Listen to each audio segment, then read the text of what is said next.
ለ3 ቀን ከስራ እንደታገድክም። ቆይ ለምንድን ነው ያዋሻኝ? ኧረ እኔ ልዋሽሽ ፈልጌ አይደለም። ያው በሰዓቱ ረፍት አስፈልጎኝም ስለነበረ ነው። ደግሞ አለቃ ሲያባረኝ ለእኔም ረፍት ነው ይሆናልኝ። ቆይ ግን አንቺ እንዴት አወቅሽ? ሰኒ መታ ነበር። በእሷ ምክንያት ከስራ እንደታገድክም እሷ ነች የነገረችኝ እና ይቅርታ ልጠይቅህም ፈልጋ ነበር። ማለት ሰኒ እዚህ ቤት መታ ነበር? አዎ መታ ነበር። ወንድሜ ያላስጨንቅህም ብዬ ነው ያልነገርኩ።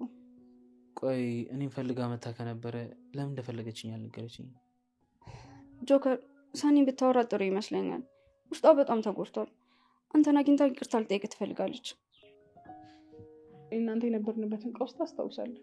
ስለዚህ ከመሬት ተነስተን ሁሉ ነገር ሰላም እንደሆነ ማስመሰል አንችልም። በዛ ላይ ደግሞ እንረጋጋ። መጀመሪያ ሰላም ይረድ። ደግሞ ወይ ማለት እኮ ደብቁኝ ያመጣል። ሰኒ ዛሬ ማለት ተረት ሆነሻል። ድሮስ ሰኒ ተረት አታውቅም እያልከኝ? ኧረ እኔ እንደዛ አልጣኝ። ይሄ ጨዋታ ነበር እኮ ይናፈቀኝ። ሰው መጣ መሰለኝ። አይ ሰኒ ደግሞ የድሮ አመልሽ ተነስቶብሽ ዱቄት እንዳታረጊያት። የት ይቀርላታል? ይልቅ ከዚህ ሁሉ ነገር ምን እንዳስተዋልኩ ታውቃላችሁ? አሁንም ድረስ ጆከር ለእኔ ስሜት አለው። ሰኒ መሀላችሁ እኮ ፍቅር አለ። እንዴት የሚሆን እሱ ያስብልሻል? ብታይ ቢሮ ውስጥ ብሩክ የሚባል ልጅ አለ። የሆነ ወንድ ነኝ የሚል አይነት ሰው ነው። ከዛ ከቃል ጋር ሰኒ የምትባለው ልጅ በ5 ቀን ውስጥ አባደርጋታለሁ ብሎ ያዝልሻል። ከዛ ጆከር ደግሞ ይሄንን ስለሰማ በጣም ይናደዳል። እኔ ግን ከልጁ ጋር መሆኑ ጆከርን ለማስቀናት ነበረ። ከዛ የሆነ ቀን ይህ ልጅ ተንቀልቅሎ ግንባሬ መሳም። ጆከር ደግሞ ይህን አይቶ ተናደደ። ከዛ ከልጁ ጋር ተጣላ። ከዛ በኋላ አለቃችን ለ3 ቀን ከስራ አገደው። እውነትሽን ነው ሰኒዬ? ሰላም እንዴት ናችሁ? በያላችሁበት ሰላማችሁ በዘት ይበልልኝ። እንግዲህ ሰኒና ጆከር ተታርቀዋል። ያው በስተመጨረሻ ከብዙ ብብቆሽ ከብዙ ብሽሽቆሽ በኋላ ሰኒ ወደዛ ቢሮ ስትሄድ አጋጣሚ ነው አታውቅም። እንግዲህ አጋጣሚ አቃጣሪ እንደሚባለው ከባላ ጋር የመገናኛ ድልድይ ሆኖላታል። በጣም ነው ደስ ያለን።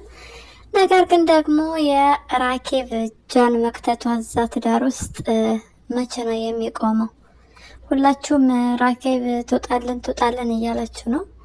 ራኬብ ለራሷ ትዳር ይዛ መኖር አትፈልግም። እንዲሁም ደግሞ እህቷም ትዳር ይዛ እንድትኖር አትፈልግም። ራኮዬ ቆይ ምን አስበሽ ነው? ምንድን ነው ያሰብሽው ራኬ? አንዳንድ ጊዜ እኮ ክፉን ነገር ካልተወጣ መልካም ነገር አይገኝም አይደለም? ስለዚህ ታያት ሰኒን መተው መቻል አለብሽ። እንግዲህ ፍቅርና ራኬ በጣም ተቃራኒ ናቸው። ፍቅር ታስታርቃለች፣ ራኬብ ደግሞ ታጣላለች። የተጣላን አስቡት እንግዲህ ተታረቀን ታጣላለች። ሰኒ ደግሞ በጣም ደስተኛ እንደሆነች በቃ ደስታዋ ጆከር እንደሆነ እንደምትወደው እየነገረቻት በጭራሽ በባለፈው ይቅርታ እህቴ እየተጎዳች ነው አብራችሁ ሁኑ ምናምን ነገር ብላ ሲያበቃ ከዛ ደግሞ ማፊጋ ስላየችው ግልብጥ አለችና በጭራሽ ዘራፍ አካኪ ዘራፍ እያለች ትገኛለች። ራኬብ በእርግጥ ለእህቷ በማሰቧ ነው፣ ግን ደግሞ አንዳንድ ጊዜ ያላጣራናቸው ነገሮችን በይሆናልና በመሰለኛ በግምት ምናምን የምናደርገው ነገር አስፈላጊ አይደለም፣ ይጎዳል። መጀመሪያም ፍቅር እህቱ እንደሆነች አያውቁም። ነገር ግን ምንም አይነት ግንኙነት የላቸውም፣ ሊኖራቸውም አይችልም። ያው መቀራረባቸው ብዙ ደስ አላላትም ነበር ሰኒ። መጨረሻ ላይ እንግዲህ ፍቅር ደስተኛ ነበረች እህቱ እንደሆነች ሳታውቅ በፊት በጣም ደስተኛ ነበረች። በቃ በእነሱ ትዳር ደስተኛ ከመሆኗ የተነሳ እንደውም ቤታቸው መምጣት ፈልጋለሁ፣ ስጦታ መስጠት ፈልጋለሁ ምናምን ሁሉ አለች ያለ ሰኒና ከዛ በኋላ ሰኒ በቃ ከፊቷ ላይ ያለው ደስታ ያኔ የእህት ነው የወንድም በቃ አይነት ስሜት ነው።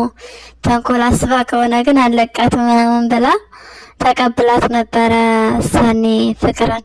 ነገር ግን በስተመጨረሻ ያየችው ከጆከር ጋር የመጨረሻ እንድትለያይ እንድትወስን ያደረጋት ነገር በቃ ለሷ ሳይነግራት እየተደበቀ መሄዱ፣ ከዛ ደግሞ ይማስብሎ ሶፋ ላይ ተቃቅፈው መተኛ ታስባችሁታል።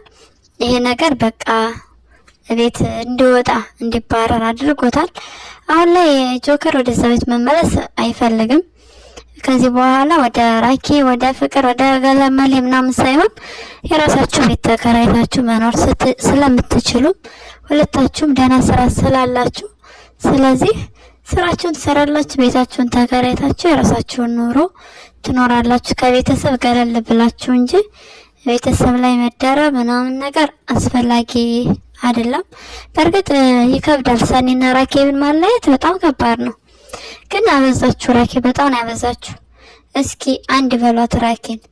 ራኬ ተይ እንጂ ምንድነው? ሰኒ ታግባ፣ ሰኒ ትውለድ፣ አግቢ ውለጅ ነው የሚባለው እንጂ ገና ለገና ይሰብርሻል፣ ይጎዳሻል እያልሽ ለምን ቁማ እንዴት ታረጊያታለሽ?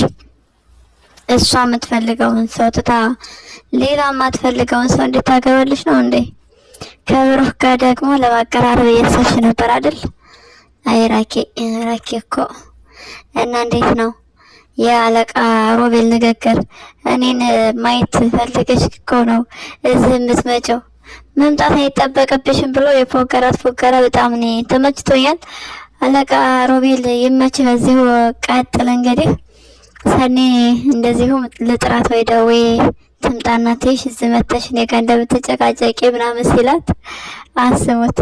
ባለፈው ሰኒ እንዳታያት ከወንበር ስር ተደብቃ ነበር።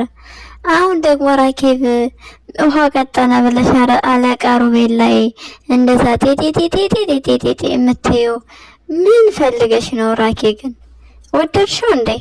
ለቅዱስ እንናገራለን። ለቅዱስ ባንናገር ያው እናቃጥራለን ነው ምልሽ።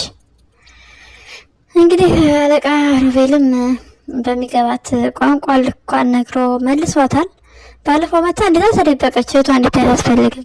ከሰኒ እየተደበቀች ሰኒን የማይጠቅም ነገር ማድረጉ አስፈላጊ ስላልሆነ ከሰኒና ከጆከር ትዳር ላይ እጅሽን አንሺ። ጆከርና ሰኒ ስለተጋቡ ባልና ሚስት ናቸው። እሷን ማስደሰት እሷን ማግባት ይፈልጋል። ደግሞ ይሄ ይሆናል፣ ምንም ጥርጥር የለውም። አሁን ላይ ስራ እየሰራ ስለሆነ በዛ ጊዜ እንኳን ሊስትሮ ጠርጎ እንደ ሰርፕራይዝ እንዳደረጋት ታውቂያለሽ። ቀለበት ገዝቶላት ምናምን በቃ ብቻ በጣም ደስተኛ እንድትሆን አድርጓት ነበረ። ጓደኞቿ ሐዋሳ ሲሄዱ የመሩ ሰርግ እንዳጋጣሚ እሷ አልሄደችም ነበረ። ነገር ግን እሱ ደግሞ ከቤት በጣም ነው በቃ ደስተኛ እንድትሆን ያደረጋት። በቻለው መጠን ሰኔ ደስተኛ እንድትሆን ይፈልጋል። ከፍቅርም ጋር እየተደበቀ የሚሄደው ምናምን በቃ የራሱ የሆነ ስራ ይዞ ማየት ሰርቶ በቃ በድብቅ መቀየር፣ ሰኒ ማስደሰት እሱ ነበረ አላማው። ግን ቢሆንም በመጠኑ መናገር ነበረበት። በጭራሽ እሱ ድብብቆች ነው ሲጫወት የነበረው።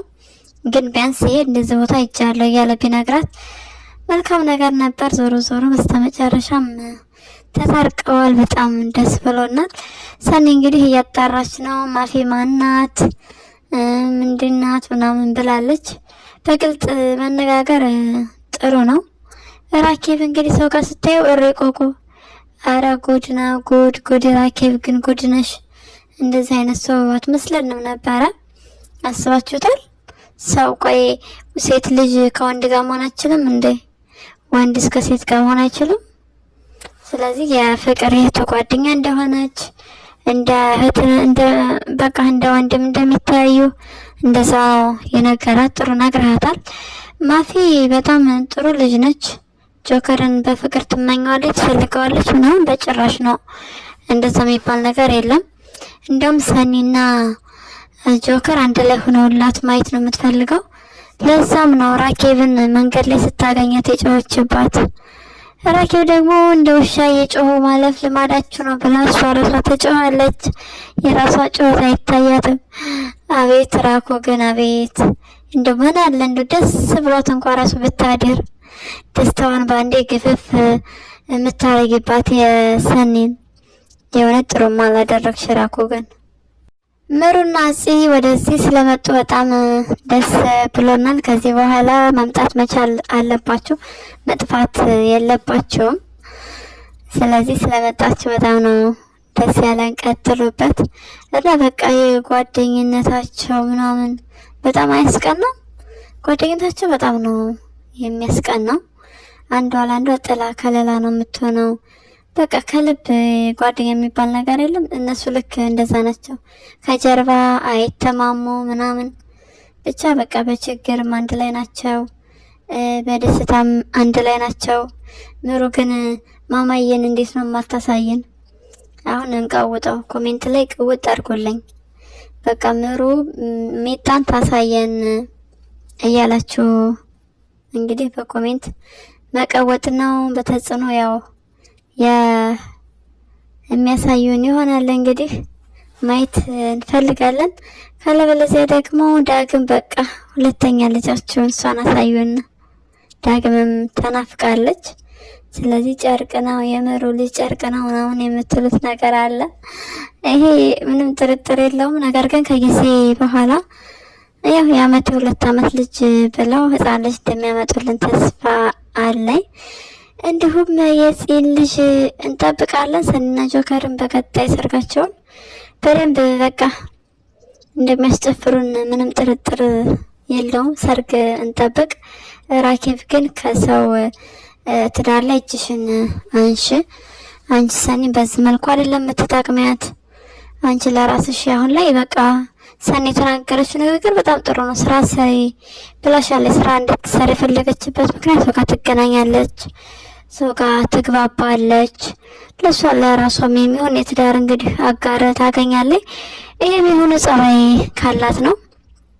በትላንትና ጫማ እየተራመደች እንደ ትላንትና እጎዳለሁ እንደዚህ ይሆናል እያለች የሞተው ባሏን እያሰበች የምትኖር ከሆነ የማይሆን ነገር ነው። ከዛ ሀሳብ ወጣ ስራ ጀመራ ምን ብላ፣ ስለዚህ ሰው ጋር ብትገናኝ ሞር ሀሳቧ ይቀየራል ማለት ነው። ለሰኒና ለጆከርም ያላት ነገር ያኔ ጥሩ ይሆናል።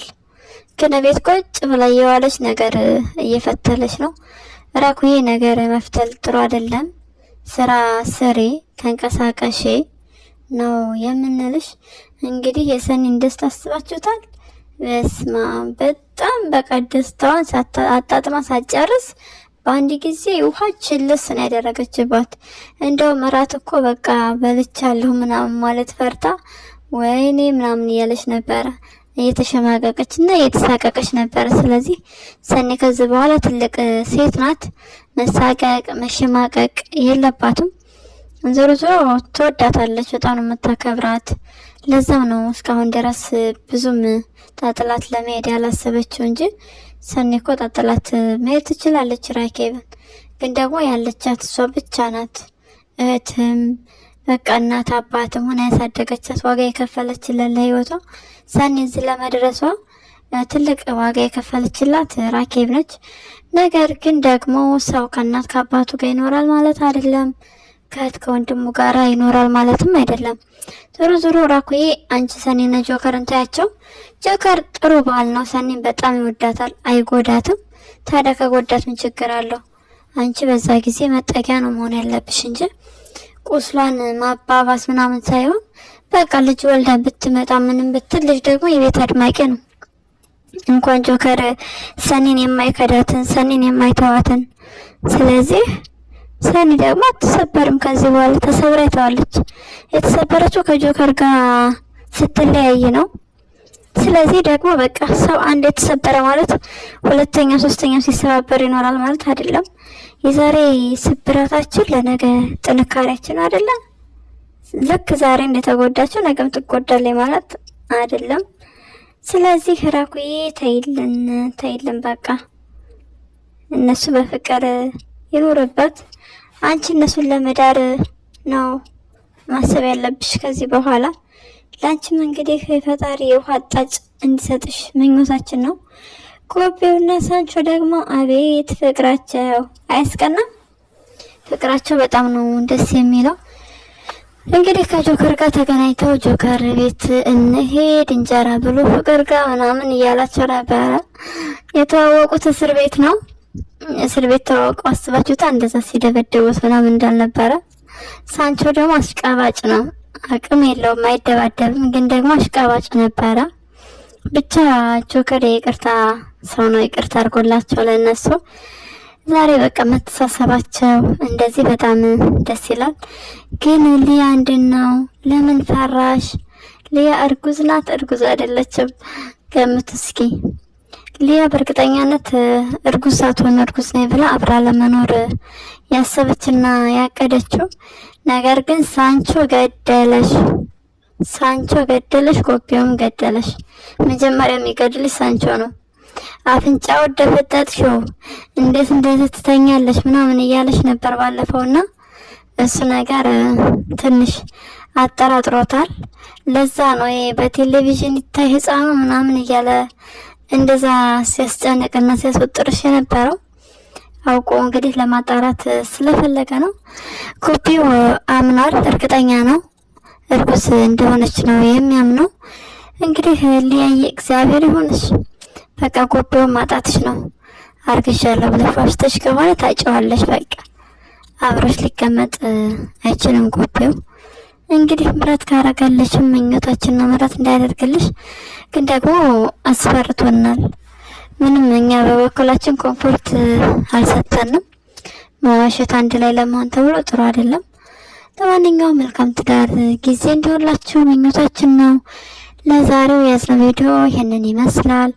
በሌላ ቪዲዮ እስክንገናኝ ድረስ መልካም ጊዜ እንዲሆንላችሁ ተመኘው። ለቻናሌ አዲስ ከሆናችሁ ሰብስክራይብ፣ ላይክ እንዲሁም ሼር በማድረግ ቤተሰብ ሆኑ። ሀሳብና አስተያየታችሁን ኮሜንት ላይ ጻፉልኝ። እናመሰግናለን።